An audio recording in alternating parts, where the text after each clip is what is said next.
दर्शन। एक minute sir. Darshan, yes, coming.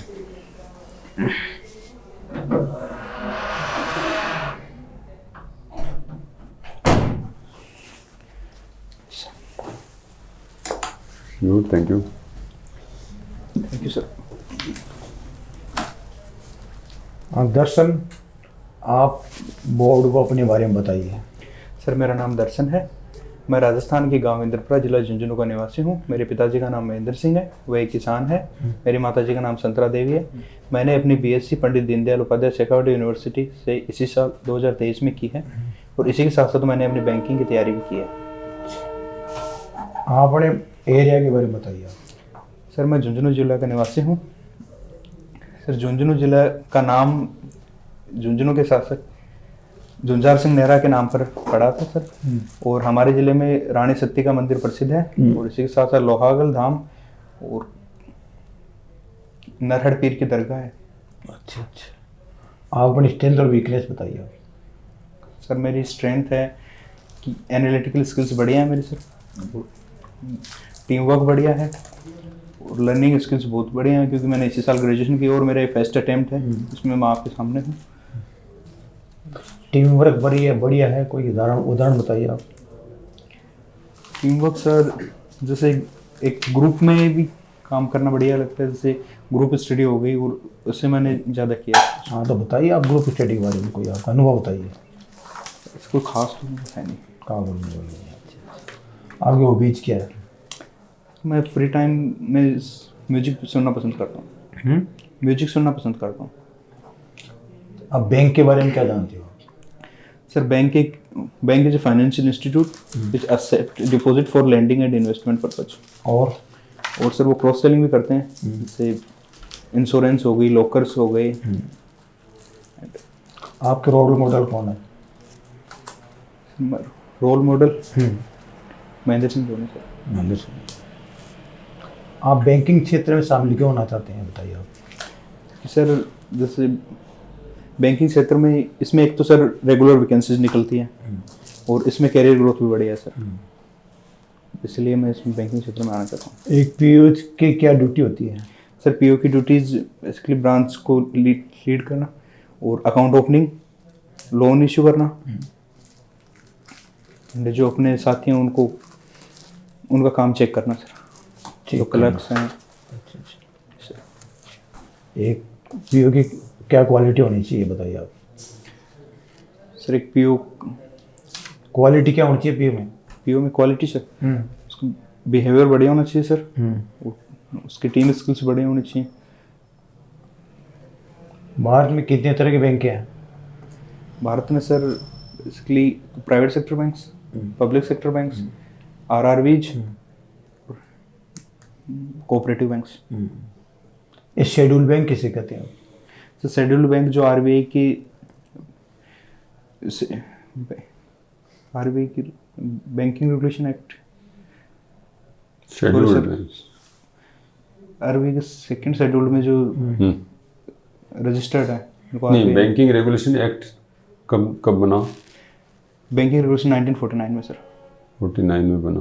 हाँ तो शेड्यूल्ड बैंक बताइए। जो उसके आरबीआई के अंडर रजिस्टर्ड है, आरबीआई ने लाइसेंस दे रखा।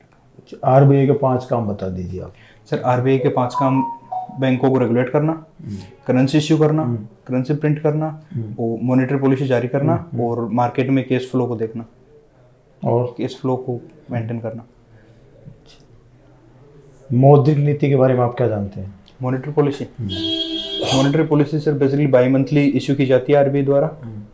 इससे सर बाजार में जो एक्स्ट्रा लिक्विडिटी होती है उसको ऑब्जर्व की जाती है और कभी लिक्विडिटी की कमी होती है तो उसको बढ़ाया जाता है।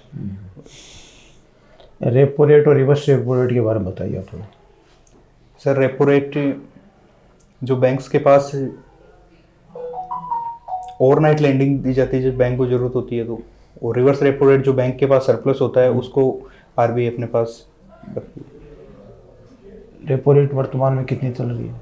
Repo rate sir 6.50 sorry. हैं? कन्फर्म? Yes sir. सीआरआर और एसएलआर में डिफरेंस बताइए आप। CRR cash reserve ratio sir CRR तो जो अमाउंट होती है जो बैंक्स को आरबीआई के पास रखनी पड़ती है, जिस पे आरबीआई उन्हें कोई भी इंटरेस्ट पेड नहीं करता। और एसएलआर वो होती है जिसे बैंक्स हाई लिक्विडिटी एसेट्स में लगा देते हैं, जैसे गोल्ड में, वो बॉन्ड्स में इन्वेस्ट कर सकते हैं। आप ये बताइए कि आज का न्यूज़पेपर पढ़ा आपने? जी सर। क्या न्यूज़ बताइए आप? उसमें सर किसान आंदोलन के बारे में न्यूज आ रखी थी कि शंभू बॉर्डर पर किसानों को और पुलिस का आपने बीएससी किया है? ये सर बीएससी आपकी डिग्री बैंक में क्या उपयोगिता है इसकी, बताइए आप। बीएससी डिग्री की बेसिकली कोई डायरेक्ट तो यूज है नहीं बैंक में डिग्री का। हाँ, फिर पर इसमें क्या है सर, जैसे प्रॉब्लम सॉल्विंग एबिलिटी बढ़ जाती है और एनालिटिकल स्किल्स बढ़िया हो जाती हैं, इसलिए ये मेरे काम आएगी बैंक। अच्छा, आपको बैंक में नौकरी मिल जाती है, उसके बाद आपको अच्छे चांस कोई मिलते हैं, बेहतर मौका मिलता है, तो छोड़ दोगे आप ये नौकरी?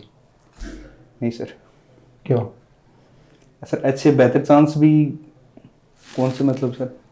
इससे अच्छी है कोई आपको मिलता नहीं है? सर, मैं यहीं अपनी ग्रोथ देखूंगा, क्योंकि मेरी अभी एज भी कम है, तो मैं बैंक में हाई लेवल पर जा सकता हूँ सर। आप बैंक के लिए मूल्यवान कैसे साबित हो सकते हैं, बताइए आप। सर मैं बैंक की बिजनेस ग्रोथ में जो मेरी क्वालिटीज हैं उनको मैं पूरी तरीके से लगाऊं। एक ही आर्टिफिशियल इंटेलिजेंस का आजकल बहुत चर्चा में है। ये सर। ये क्या चीज़ है? सर एआई की कंप्यूटर बेस्ड मैकेनिज्म है सर, जिसमें पहले से जो डाटा फीड किए जाते हैं वो उसी के अनुसार काम करता है सर। अच्छा, इसका कोई अपने समाज में क्या फर्क पड़ेगा आने वाले समय में? सर इसमें बेसिक समाज में तो सर नौकरियों का फर्क पड़ेगा सर। तो और सर किस एक डीप फेक चल रहा है, डीप फेक। डीप फेक ये सर। हाँ। सर इसमें सर किसी व्यक्ति की इमेज उठाई दूसरे व्यक्ति की लगा दी जाती है और सर उससे गलत उपयोग में लिया जाता है सर, जैसे किसी की छवि खराब करने के लिए इसको उपयोग में लिया जाता है सर। ठीक है सर। दर्शन बीएससी कायम किया आपने? सर मैथमेटिक्स से। मैथ्स से किया। अच्छा, मैथ्स में किया आपने, जैसे पाइथागोरस थ्योरम पढ़ी आपने? सर अभी याद है पढ़ी तो है ना? पढ़ी हुई सर। जैसे मान लीजिए कि ये अभी जैसे मान लीजिए ये ऐसे एरिया, इसका मेजरमेंट कैसे निकालेंगे सर? इसको अलग अलग पार्ट्स में डिवाइड करके अपन मेजरमेंट निकालेंगे सर। तो वही तो पाइथागोरस के होता है सर। वो थोड़ा दिमाग कोई बात नहीं। पाई का मान ध्यान है? ये सर क्या है? 3.14 और 22.7। 22.7। 22.7। अच्छा। ये साइबर फ्रॉड्स के बारे में आपका क्या विचार है? क्या है ये cyber frauds? Sir cyber fraud जो ऑनलाइन बहुत फ्रॉड्स कॉमन हो गया, क्या बात है? जो ऑनलाइन फ्रॉड्स हैं, जैसे किसी के बैंक में से अकाउंट में से रुपए निकाल लेना सर।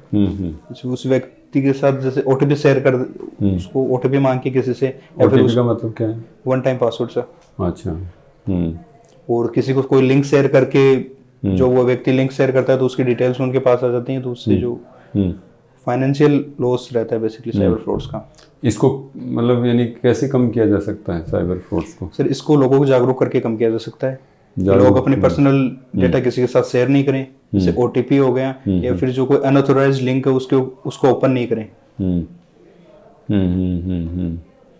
अनऑथराइज्ड लिंक को उसको ओपन नहीं करें सर। ओपन नहीं करें। जो ऑथोराइज्ड या वैलिड जिसके ऊपर उन्हें पूरा कॉन्फिडेंस है उसी को ओपन करें। आपका क्या रोल रहेगा एसपीओ साइबर फ्रॉड्स को रोकने के लिए? सर एसपीओ जो कस्टमर्स आएंगे उनको जागरूक करना कि आप अपनी ये बेसिक चीज, जैसे ओटीपी नहीं बताएं किसी को, कार्ड के अपने सीवीवी नंबर किसी को नहीं बताएं, और जो पर्सनल डिटेल हैं वो अगर कोई फोन करता है आपको उसे नहीं बताएं, आपसे डायरेक्ट अगर कोई मांगे तो डायरेक्ट बैंक में। अच्छा, जरा एक फाइनेंशियल इंक्लूजन और फाइनेंशियल लिटरेसी सुना आपने? Yes sir. क्या है सर? फाइनेंशियल इंक्लूजन बेसिकली एक जो मिशन है जिसके तहत सर जो ग्रामीण क्षेत्र के लोग और जो वीकर सेक्शन के लोग हैं ना, उनको बैंकिंग चैनल से जोड़ना जीरो कॉस्ट। उसको फाइनेंशियल इंक्लूजन और फाइनेंशियल लिटरेसी लोगों तक पहुंचाना कि वो अपने खाते खुलाएं या उनको वित्तीय चीजों की जानकारी देना। फाइनेंशियल इंक्लूजन की जरूरत है क्या? Yes sir. या थी क्या? थी सर। कैसे? क्योंकि पहले सर बहुत ज्यादा लोग जानते नहीं थे, जो कोई बैंकों में अकाउंट से नहीं खुलवाते थे, तो और जो डायरेक्ट उनको गवर्नमेंट की तरफ से कोई मदद मिलती थी वो उनके पास पूरी नहीं पहुंच पाती थी। जैसे पहले माननीय प्रधानमंत्री राजीव गांधी ने भी एक बात कही थी कि जो हम ऊपर से 1 रुपया डालते हैं तो 10 पैसे नीचे तक पहुंच पाता है। तो इसलिए फाइनेंशियल इंक्लूजन बहुत जरूरी था। अच्छा, डीबीटी क्या है? डायरेक्ट बेनिफिट ट्रांसफर, जो गवर्नमेंट कोई भी सब्सिडी या फिर कोई है जैसे वो डायरेक्ट जो बेनिफिशियरी होता है उसके अकाउंट में पहुंचाना डीबीटी है सर। अच्छा। ये श्री अन्न के बारे में सुना आपने? श्री अन्न सर? श्री अन्न। श्री अन्न? श्री अन्न नहीं जानता। श्री अन्न नहीं सुना? ये बाजरा जानते हो? अच्छा हाँ सर, याद आ गया सर। जो मिलेट्स हैं, मिलेट्स जैसे उसको प्रमोट करने के लिए गवर्नमेंट ने अपने राजस्थान में प्रिविलेंटली कौन कौन से मिलेट्स होते हैं? बाजरा हो गया सर, और ज्वार और मक्का। तो अपने राजस्थान में तो कम ही होता है सर। राजस्थान में नहीं होता सर शायद मक्का। नहीं होता? क्यों नहीं होता? होता है, ध्यान में नहीं है सर मेरे को। चलिए, राजस्थान में चावल कौन से एरिया में होता है? गंगानगर हनुमानगढ़ के एरिया में बस? इसके अलावा नहीं होता है? इसके अलावा सर मेरे को नहीं पता। इसके अलावा नहीं होता है? कोटा में खूब होता है। पता नहीं सर मेरे को। कोटा झालावाड़ में खूब चावल होता है, वो तो फेमस है बल्कि वहाँ का चावल। इसका मतलब बूंदी राइस करके पैकेट्स आते हैं खूब बढ़िया। कोटा बूंदी वाला जो एरिया है उसमें खूब चावल होता है। कभी नहीं पढ़ा सर। हैं? कभी नहीं, ध्यान में नहीं है सर। अच्छा। इसमें अभी केमिस्ट्री और फिजिक्स और जो है ये सर। ये फिजिक्स के 1-2 साइंटिस्ट के नाम बता दीजिए आप। फिजिक्स एक तो अल्बर्ट आइंस्टीन। अल्बर्ट आइंस्टीन, अच्छा। सर क्या था उनका, क्या कंट्रीब्यूशन है अल्बर्ट आइंस्टीन का? अल्बर्ट आइंस्टीन का? हाँ, आइंस्टीन सर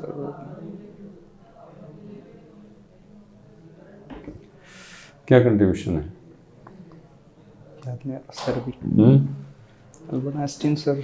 हाँ, सही। क्वांटम थ्योरी सुना कुछ? एटॉमिक एनर्जी सुना कुछ? ये सर। क्या है ये?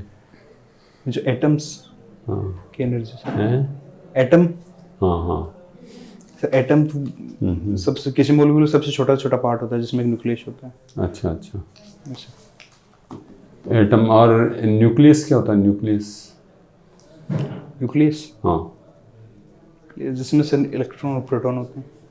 नहीं, जो जैसे न्यूक्लियर जो है ना, ये सर, है ना, न्यूक्लियर साइंस भी तो आती है, होती ही नहीं न्यूक्लियर साइंस? होती तो है सर न्यूक्लियर होती साइंस। तो है न्यूक्लियर साइंस, है ना? सर हमारे नहीं है सर न्यूक्लियर साइंस। आपके नहीं होती? बीएससी में नहीं है सर। बीएससी में भी आती है न्यूक्लियर साइंस? न्यूक्लियर साइंस नहीं है। चलिए, थर्मल पावर और न्यूक्लियर पावर में क्या, न्यूक्लियर एनर्जी और थर्मल एनर्जी में क्या अंतर है? न्यूक्लियर एनर्जी, थर्मल तो सर किसी चीज को जलाए, जैसे कोल को जला के जो एनर्जी उत्पन्न होगी वो थर्मल एनर्जी होगी। और जो किसी सब्सटेंस से जो एनर्जी मिलती है उसे न्यूक्लियर एनर्जी कहते हैं, जैसे यूरेनियम। हाँ, बोलिए, ठीक बोल रहे हो आप। ठीक बात। ये BARC का नाम सुना आपने?